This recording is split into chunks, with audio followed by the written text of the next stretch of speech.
The year is 1846. The golden age of piracy is drawing its last breath. The great pirate empires are crumbling. The Royal Navy patrols every major sea lane. And the men who once ruled the waves? They're being hunted down like dogs. But a handful of them remain. The ones who survived by being the most ruthless, the most cunning. The ones who simply refused to die. On one stormy night in the Caribbean, a sleek, dark pirate ship cuts through the water like a blade, and it has its sights set on a simple merchant fishing vessel. The crew barely has time to react before the pirates are already aboard, swords swinging, men falling. But one man moves fast. The captain, a weathered, experienced sailor named Captain Bowden, gets a quiet tip from one of his crew. Without missing a beat, Bowden reaches down and slips something into his pocket. A gold bar. He doesn't explain why. He just pockets it, and then orders his men to prepare to fight. They fight. They lose. The pirates take down the crew without mercy, and Captain Bowden is captured. Then the man behind it all steps forward.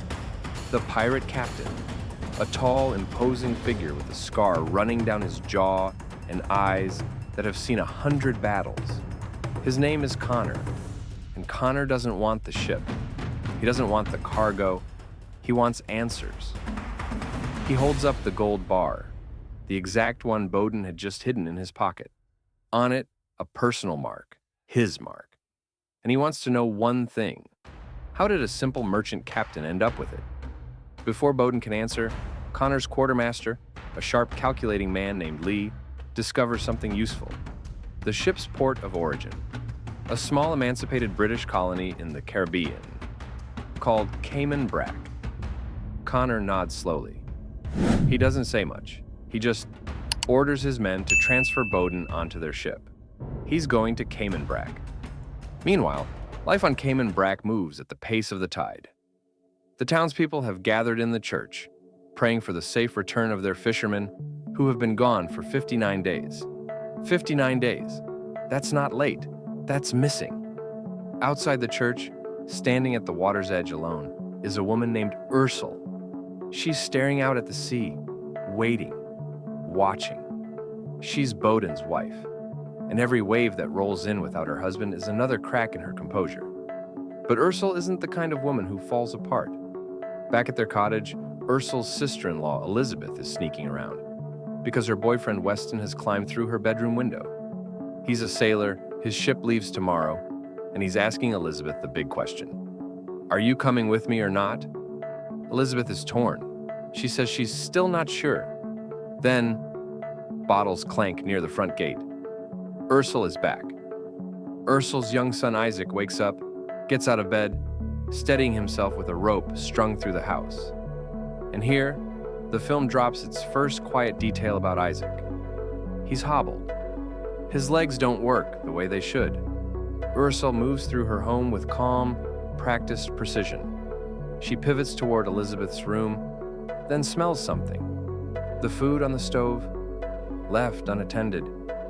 She calls out to Elizabeth, redirects Isaac gently back to bed, and tells him when he asks about the ship, not yet, but it will come. And your father will come home. Later that night, Elizabeth says yes to Weston. She'll leave with him tomorrow. The three of them, Ursel, Elizabeth, and little Isaac, share coconut sweets that Ursel had made for his birthday. It's quiet, it's warm, it's domestic. And somewhere out on the dark water, a pirate ship is already heading toward their island. Isaac, before bed, is reading a book about pirates. He tells his mother something is wrong. His father promised to return before his birthday. Ursel sits beside him, calm as ever. The sea is always uncertain, she says. Then she gives him a small gift his father had left behind, just in case. She takes a bath. She thinks of her husband, and the pirates reach the shore. Elizabeth slips away the next morning, leaving a note, kissing Isaac goodbye. She doesn't know that Weston, the man she's running toward, is already dead. The pirates found him first. Ursel wakes to the sound of bottles clanking at the gate. Her system kicks in instantly. She doesn't panic. She calculates. She secures the front door, rushes to Isaac. takes him to a hidden trap door beneath the floorboards, presses a rifle into her hands, and sends him down into hiding.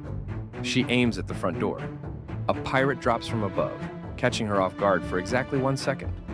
She strikes him hard with the rifle. Another rushes in, then a third. A cold-eyed man named Scout walks in smiling. He wants to know where the money is. She gestures at a portrait. He shouts, "No, not money, gold." She says they have none. She takes one down and tries to run. They catch her. Scout places a gold bar in front of her face and demands to know where the rest is. When she refuses to answer, Scout orders his men to break her bones, but leave her face untouched. She doesn't scream. The next morning, Connor arrives at Cayman Brack. The island's leader, a dignified man named Gustav, greets him with a polite smile and asks who he is. "Captain Francisco Connor," he replies. Gustav's smile disappears. "I know exactly who you are," he says. "A criminal, a warhound, a wanted enemy of the British Empire." Connor just smiles and asks, "Where is Bowden's wife?" Gustav refuses. He orders the men to prepare the bulldog cannon. The pirates open fire first. Connor takes Gustav down. The island falls. Meanwhile, back at the cottage, Ursel breaks free. She breaks free. Summoning everything she has, she snaps her restraints and takes down both guards with cold, brutal efficiency. She grabs a nearby dagger. She finishes every single one of them. Then she hears something. A familiar voice at the door. "Pastor Bradley." He asks if she's hurt. He assumes they were bounty hunters. She looks at him grimly. "They are far worse." She asks how many pirates are in town. "An entire gang," he says. And then, the film pulls back the curtain. Bradley and Ursel aren't just neighbors. They were once pirates, serving under Connor, with Ursel serving as his co-captain. Bradley tells her, Connor is looking for her. Innocent people are dying because of it. She is the only one who can stop it. He calls her captain. She tells him, never call her that again. This is where the movie shifts gears entirely. Isaac hands Ursel the note Elizabeth left. She learns Weston is dead, though Elizabeth doesn't know that yet. She straps Isaac's dagger onto him, tells him and Bradley to head north. Find the tree with the moon-shaped mark, wait at the creek. She'll catch up. Then she goes after Elizabeth. She finds her hiding in a cornfield, terrified. Through tears, Elizabeth tells her, Weston is gone. The men have killed everyone. Ursel wraps her in a firm, steadying hold. We cannot go home. We go to the creek. At the creek, Ursel pushes Isaac and Elizabeth into a small basket boat, above waters that are absolutely crawling with alligators. They hesitate. She doesn't. She crosses, pulls them forward, and tells them to run. The pirates break through the trees. Bradley stays behind. Connor approaches him, calls him by his old pirate name. Bradley says he's a pastor now. He's found peace. Connor says, a man may trade his uniform, but beneath it, he remains the same. Bradley refuses to give up Ursel's location. Connor shoots him. Ursel watches from a treetop and runs. Connor sees her in the distance. He orders his men, do not kill her. The chase through the creek is vicious. Alligators drag several pirates under. Ursel picks apart the rest with terrifying precision. Then Connor calls out to her, using her old nickname, Bloody Mary. He tells her he knows about her family, her beautiful family. He suggests they settle this like business partners. She responds by decapitating one of his men and throwing the head at his feet. Then Connor offers a barter, Bowden's life, in exchange for the gold. Meet me at your cottage at dusk. In the caves beneath the bluff, a hidden sanctuary stocked with weapons, supplies, and secrets, Elizabeth starts piecing together the truth from old letters. Bowden had once been a deckhand.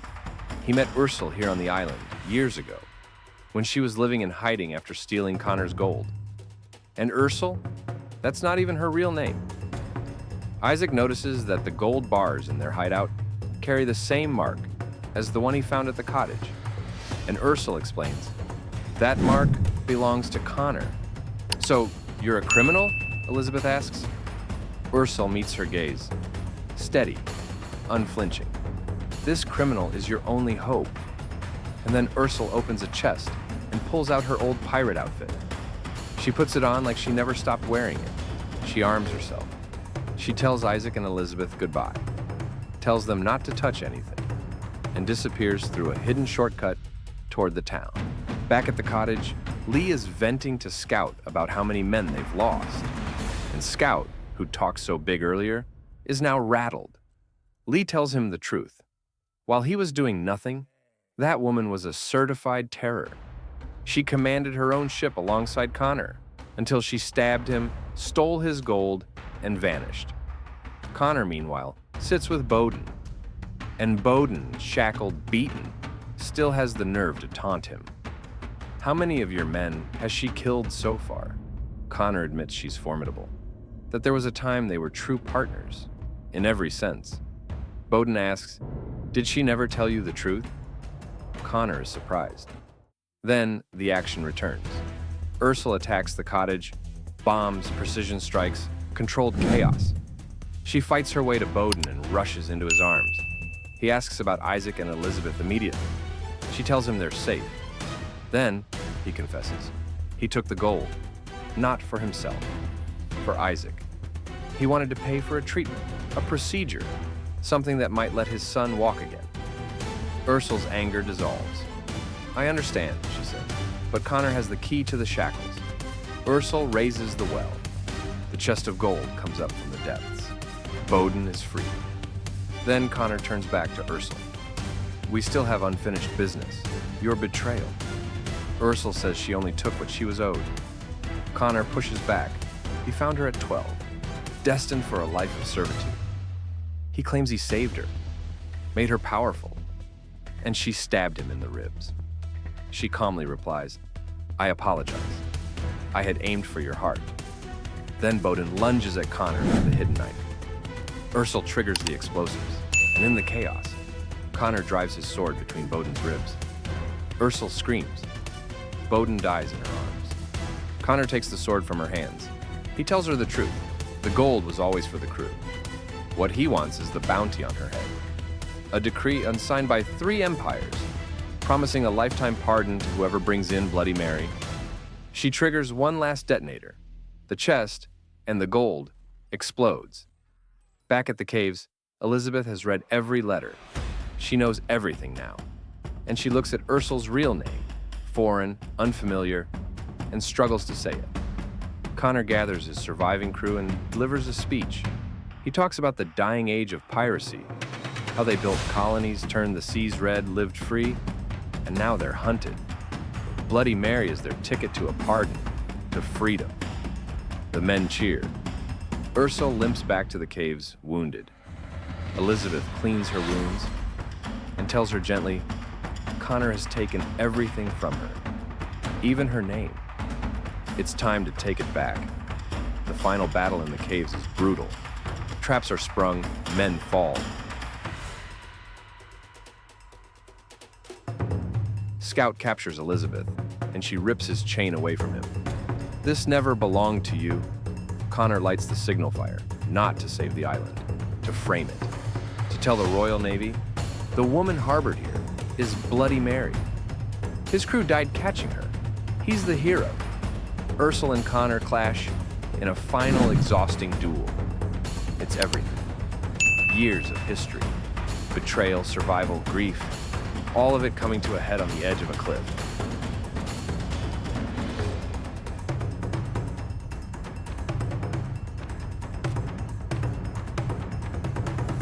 Elizabeth fires at Connor. He falters for 1 second. 1 second is all she needs. Ursula drives the sword into him. He collapses, whispers, "My Mary," and dies. Elizabeth rushes to Ursula and holds her. And finally, Ursula tells her the truth. Her real name is Miam.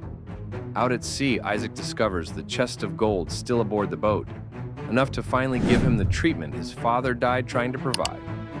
The golden age of piracy is over.